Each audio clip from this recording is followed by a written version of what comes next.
From advertising to software as a service to data.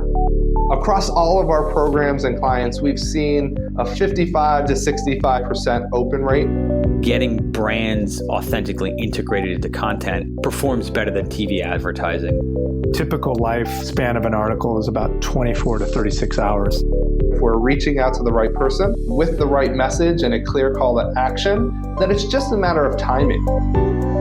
Welcome to the MarTech Podcast, a Ben J. Schaap LLC production. In this podcast, you'll hear the stories of world-class marketers that use technology to drive business results and achieve career success. We'll unearth the real-world experiences of some of the brightest minds in the marketing and technology space so you can learn the tools, tips, and tricks they've learned along the way. Now here's the host of the MarTech Podcast, Benjamin Shapiro. Welcome back to the MarTech Podcast. Okay, today we're going to focus our attention on a company that some people think is taking over the world, Amazon. With us today is Adam Weiler, who is the founder of Sunken, which is a performance-based Amazon management agency. They're an Amazon channel partner with over 10 years experience helping e-commerce companies create sustainable, successful growth using the Amazon platform. And in this episode, Adam is going to talk us through how he became an Amazon expert, how the platform has changed over the time that he's been focused on it, and the types of companies that are finding success on the Amazon marketplace. Here's our interview with Adam Weiler from Sunken. Adam, welcome to the podcast. Hey, Ben. Thanks for having me. It's great to have you here. Let's start off. Why don't you tell me a little bit about what your company does and what's your role at the company? So the company is called Sunken, and I founded it about 10 years ago. We help companies sell on Amazon, and our tagline is we help companies sell on Amazon ... better. The channel itself and the marketplace has changed a lot over the last 10 years. It really looks nothing like it once did. And it's pretty difficult and it's pretty hard. And there's a lot of things that go into it. And unless a company has dedicated employees and dedicated resources, it's almost impossible to do it well, especially their first or second try out. And we're here to help. So I want to talk to you about how the platform has changed over time. But before we get into that, tell us a little bit about your career path. Where did your career start? And then how did you work your way into being an expert on the Amazon platform? It started by chance. I was working at a home theater store. This was like during the housing boom. People were cashing in their home equity lines and coming in buying $50,000 stereos and TVs and systems around their house. Obviously, that didn't last. So when the housing bust hit, that company went out of business. I would have stayed there forever. It was like playing with gadgets all day, making good money, and I was good at it. So that was the perfect scenario. But obviously that didn't last. I wanted to go back and get my MBA really for kind of just like an adult timeout. I didn't want to go find another job. I had no idea what I was going to do. The college sequel. Exactly. So we were selling flat panel TVs back in the day. And we were selling cables that went with them. And we would make almost as much on the cable as we would on some of the TVs as far as commissions go.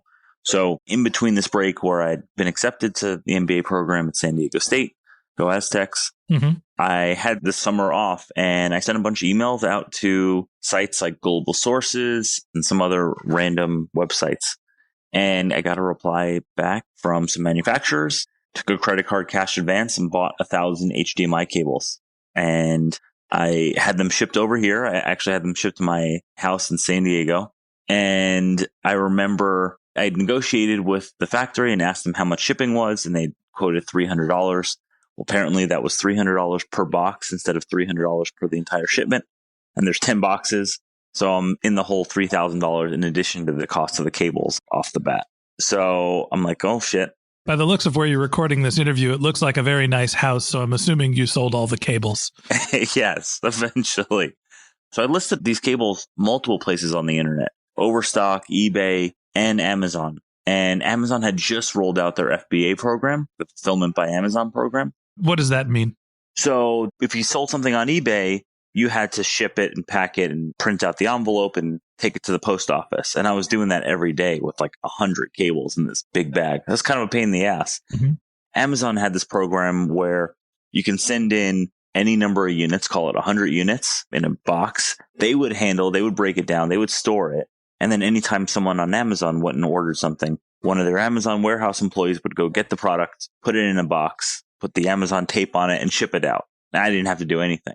So it looks like it's from Amazon. Looks like it's directly from Amazon. No one even knows. To this day, people think it's from Amazon. Right. And the margins were a little thinner, so you make less per sale, but it was so much easier, so much scalable. So I'm playing golf with my dad one day, and I had like an old clunky smartphone, pull it out, and like I sold 22 cables today, and I don't even have to do anything. There's something here. Mm-hmm. And that was the moment. So I sold those 1,000 cables, bought 2,000, sold those, bought 4,000, sold those, started bringing in containers. Some early mistakes on that was I didn't have factory putting labels on things. I didn't have the factory shipping to a warehouse. I was literally sending a container full of cables to my own storage facility or garage in San Diego. So that was kind of a pain in the ass. Yeah. So you're getting a pallet of cables and Amazon is just taking them with no labels, no nothing. They're just putting them in a bag and sending them off to your customers, not knowing exactly what they are or any of the specs. So you learned some hard lessons early on. Yeah, I think I sent in a few and they were like, hey, what the hell are these? And back in the day, they would actually label them for free. If you sent in like an error shipment, they would email you, and there must have been only a couple hundred or a couple thousand other FBA sellers, unlike the 2 million there are today. Mm-hmm. So there was more time and there was more attention. They were like, by the way, these products don't have labels. Like, what are these? And then I would like, oh, here's the UPC or here's the code. And someone would go label it. Okay. So eventually you worked out some of the kinks. You're now in the cord business. Mm-hmm. What stopped you from just selling your own products as opposed to working with other people and going the agency model? A couple different things happened. So number one, more sellers in the marketplace. We're kind of selling a commodity product. And I see the prices just start to erode kind of week over week. So there's competition in there.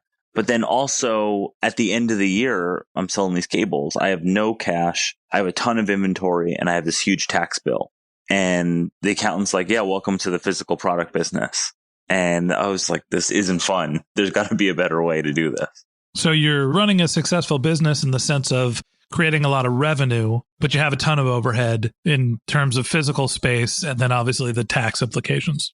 Well, imagine you've got a graph and then your growth rate exceeds your profit margin. So then you can never take cash out. You're always cash negative because you're always ordering more, but you never have enough margin to cover that growth. Mm-hmm. That's what I learned in my San Diego State MBA program that I'm still paying some student loans off on.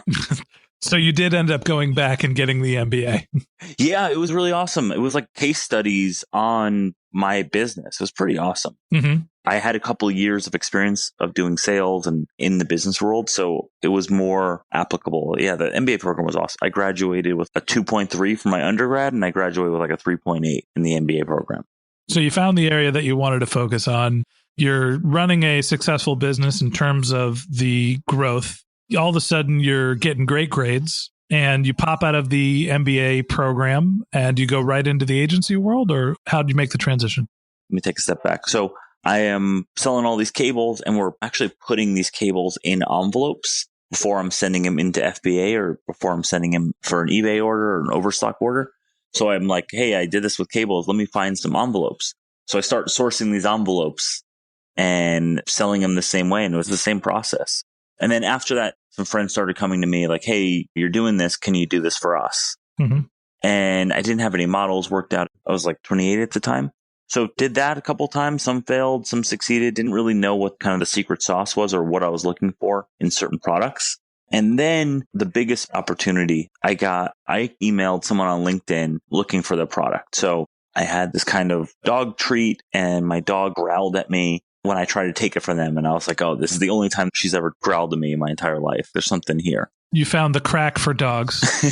Literally. You realize that there's a need for this product. It's hard to find. Mm-hmm. And there's opportunity. So I cold emailed this company looking to just bulk buy their product. And they responded back immediately like, hey, we're not going to sell this to you, but we want you to run our Amazon stuff.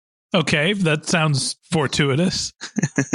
Yeah. And I had no idea what I was doing. I don't think I had ever done a contract to that point. I don't think I had ever looked at numbers that big before, but it was the same process, just kind of over and over. Optimize content, run marketing, order promotions. But the process was the same and kind of took them on this trajectory.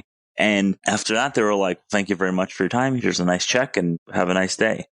So talk to me a little bit about that process. You mentioned there's an operational component, a content component, marketing.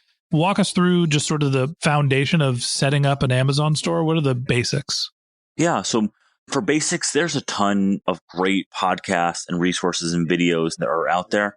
The Amazing Seller is the place to start. When people email me, like, teach me Amazon, I'm like, well, here, start with the basics here. And he breaks it down. Like, this would be the link I would send my mom if she wants to ask me how to sell on Amazon. I feel like I have to go find the Amazing Seller now and ask him to be on the podcast, ask him how he grew such a great podcast. Totally. So you put your credit card information in. It's like $40 a month for a professional selling plan. And then you create a listing. And you can either hop on an existing listing. Let's say your cousin works at like an olive oil company and it's already on Amazon, but you can source it for a low price. You could sell your product on Amazon right there, or you can sell that product on Amazon and you can sell it for a penny less. And congratulations, you make all the sales. Mm-hmm. That's one way. Or you can create your own product, whether that's finding something that's already made and just putting your brand on it. That's called private labeling. Mm-hmm. Or create your own product and patent it, or do a Kickstarter and then bring it to Amazon. So just to recap what you're saying, essentially there's three ways that you think people can get started on Amazon. One is looking at products that are already there that they have access to and just copying a listing and trying to price it lower. The second is to create something that's proprietary and just publish and create a new listing. And what was the third one? I think everything else would fall underneath one of those two main headings. So you're either hopping on an existing listing or some variation of that, or you're creating a new listing. Okay. So once you have your listing and you obviously have access to the product, what happens then? Then you want to sell it. So obviously it's about content and it's about promotions. What makes good content? Images. People are visual buyers. So there's 9 or 10 different spots for content on that page, whether it's front or back end. You want a great title that's keyword optimized. You want great images that are compliant, which means they're not going to get flagged. Amazon doesn't want to be eBay. Amazon wants like a nice, consistent front for their storefront. So you're supposed to have a white background for all your main images. Mm-hmm. You see people with badges or #1 bestseller, but they're kind of weeding through that with AI and machine learning, and eventually that'll go away. But so I want it nice and clean. You want great bullet points. Most people just look at the title, the pictures, and the bullet points. Mm-hmm. But then there's description, there's A+ or enhanced brand content, and there's reviews down below, and then there's kind of stuff on the back end as well. So you mentioned content and SEO optimization, essentially, or having the right keywords. How do you know which are the right keywords when you're creating a listing for Amazon? That's like the $1 million question, right? Because there's keywords that people think are important, and then there's keywords that are people actually buying through or searching and then buying. So a lot of testing, when we're building listings, we're using multiple tools to do that. Tools like Helium 10 for keyword research. We use Merchant Words. We use Jungle Scout, a whole bunch of other extensions. And there's some really good resources for keyword research. And we're trying to optimize, like when you look at a title, you want it to read natural, but you also want it to be keyword heavy. Right. And there's a good balance between those. So I have some experience. I worked at eBay for 7 years and I was in the marketing team, but I've also been an eBay seller before. I've never sold anything on Amazon because most of the time when I'm selling something, it's a one-off and used item, used electronics. But it sounds like the principles of how you're selling on Amazon are kind of what you're describing as table stakes. You need good, clean imagery that makes the product look attractive. You need to use the right words that people are searching for within the company's search engine to make sure that it shows up. And you need it to be priced competitively. And then there has to be a reputation. You have to have some good reviews and fair terms in terms of your return policy and all the other sort of logistics of how they're going to get the product. It sounds like selling on Amazon isn't anything that's drastically different from selling on other online platforms. Agree 100%. Now, the difference is 6 years ago, you didn't need anything besides a listing. And you could just throw it up there. And that's what I do with HDMI cables. Nice copy, good images, and they started selling because there's enough traffic. Mm-hmm. And now we're in this place where I believe the last count is over 2 million third-party sellers on Amazon. And while the number of buyers has increased, so has the amount of competition. So if you're selling a commodity product, it's about advertising. It's who's got the biggest budget, who can promote the best, who's got some strategies to harness off Amazon traffic as well. Okay, so the platform has gotten more complicated and more competitive over time. It's not the same universe where you were able to just take a generic HDMI cord and you were one of the top sellers. Obviously, the company has scaled even beyond just the e-commerce portion, but we're going to focus on that for right now. So tell me a little bit about how the platform has changed in more detail since you've been working on it. So we do this exercise every 6 months at our team offsite, and we call it bubbles. And if you take a look at our website now, you'll see like a very early, I think it's probably 12 or 18 months ago, what the bubbles image looks like. And it's called Sunken Stone, What We Do.